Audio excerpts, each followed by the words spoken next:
Hello everyone, नमस्कार। कैसे हैं आप सभी? उम्मीद करते हैं कि आप सभी भी बहुत ही अच्छे होंगे। दोस्तों, 2 अक्टूबर को लगने वाला है साल 2024 का दूसरा सूर्य ग्रहण। ये ग्रहण इंडिया में दिखाई देने वाला है या फिर नहीं, आज मैं इस वीडियो में आपको एक एक बहुत ही बारीकी से हर एक चीज़ के बारे में समझाने वाली हूँ। गर्भवती महिलाओं को नियमों का पालन करना चाहिए या फिर नहीं, सूतक काल में, ग्रहण काल में क्या क्या ध्यान रखना चाहिए गर्भवती महिलाओं को, और किन किन कामों से दूरी बना लेनी चाहिए, और ग्रहण समाप्ति के बाद क्या करना चाहिए। अगर आप सब कुछ जानना चाहती हैं तो वीडियो को लाइक और चैनल को जरूर सब्सक्राइब कर लें, और पेज पर देख रहे हैं तो दोस्तों, ग्रहण काल चाहे सूर्य ग्रहण हो या फिर चंद्र ग्रहण, दोनों ही अपने बुरे और नकारात्मक प्रभाव के लिए जाने जाते हैं। हमारे घर के बूढ़े बुजुर्गों का कहना है कि अगर सूर्य ग्रहण लगे या फिर चंद्र ग्रहण लगे, घर से बाहर गर्भवती महिलाओं को बिल्कुल भी नहीं निकलना चाहिए, क्योंकि इसकी नकारात्मक ऊर्जा जो होती है वो बच्चे तक पहुंच जाती है अगर गर्भवती महिलाएं बाहर इस टाइम पर निकलती हैं तो ऐसे में आपको कंघी नहीं करना चाहिए, चाकू छुरी का यूज़ नहीं करना चाहिए, बाल भी नहीं कटवाना चाहिए। साथ ही साथ दोस्तों, कोई भी शुभ कार्य नहीं करना चाहिए, पूजा अर्चना नहीं करनी चाहिए। ठीक है, कोई नए काम की शुरुआत करने जा रहे हैं तो वो बिल्कुल नहीं करना चाहिए। ऐसे में साफ सफाई भी नहीं करना चाहिए। ओके, तो गर्भवती महिलाओं को ज़्यादा ध्यान रखना है क्योंकि उनके गर्भ में एक नन्ही सी जान पल रही है। ठीक है, तो इन बातों का ध्यान रखें। खाना भी ऐसे में नहीं बनाया जाता है और ना ही खाया जाता है।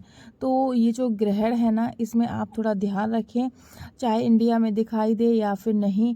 वैसे तो ये जो ग्रहण पड़ रहा है वो इंडिया में नहीं है, लेकिन गर्भवती महिलाओं को फिर भी नियमों का पालन अवश्य ही करना चाहिए। हालांकि आप सूतक काल में कोई भी नियम फॉलो करें या ना करें, लेकिन ग्रहण काल की तो दोस्तों, ये जो ग्रहण लगने वाला है साल 2024 का दूसरा सूर्य ग्रहण, रात्रि 9:13 से ये ग्रहण शुरू हो जाएगा और 3 अक्टूबर की रात को 3:12 यानी कि रात क्या मॉर्निंग हो जाएगी। ठीक है, तो सुबह तड़के 3:17 पे इसका समापन होगा और इस टाइमिंग के ठीक 12 घंटे पहले ही सूतक काल मान्य हो जाएगा। और इसकी टाइमिंग इतनी ऐसी क्यों है? क्योंकि सूर्य ग्रहण तो भाई दिन में लगते हैं, है ना, रात में तो चंद्र ग्रहण होता है। तो ये जो टाइमिंग है ना, वो इसलिए ऐसी है क्योंकि ये इंडिया में ग्रहण नहीं दिख रहा है और इसीलिए इसकी टाइमिंग रात में है। जहाँ पर भी ये ग्रहण लगेगा, जिन देशों में ये ग्रहण दिखाई देगा ना, वहाँ पर दिन होगा। तो ऐसे ही आपको समझ जाना है, टाइमिंग के अकॉर्डिंग आपको समझ लेना है। ठीक है, लेकिन गर्भवती महिलाओं को इस टाइमिंग पर घर से बाहर नहीं निकलना चाहिए। कोशिश करें आप अंदर ही रहें, चाहे ग्रहण दिखाई दे या फिर नहीं। ग्रहण लगने से पहले ही आप अपने पेट पर गेरू का लेप अवश्य लगा लें, ये करना बेहद ही अच्छा रहता है। बच्चे तक कोई भी बुरा प्रभाव नहीं पड़ता है, इस बात का आप ध्यान रखें। ठीक है, और जब ग्रहण समाप्त हो जाए तो आप गंगा जल से छिड़काव जरूर कर लें। आप नहाए नहीं तो गंगा जल से छिड़काव अवश्य कर लें।